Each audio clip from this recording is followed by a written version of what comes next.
Do you want to leave a group chat on TikTok? You can exit from a TikTok group with just a few simple steps. Before we begin, please like this video and subscribe to our channel. I've also included some helpful tools and apps in the description, so be sure to check them out. To leave a group chat on TikTok. First, open the TikTok app on your mobile device. Once you're in TikTok, tap on the inbox icon at the bottom of the screen. Now, from your message list, find and open the group chat you want to leave. Now you are in the group chat conversation screen. At the top right corner of the group chat screen, tap on the three dots menu icon. A new settings screen will appear with different options. From here, find and tap on the Leave button.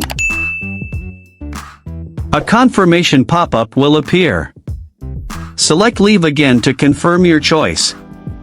Once confirmed, you will be removed from the group chat. You will no longer receive messages, notifications, or updates from that group.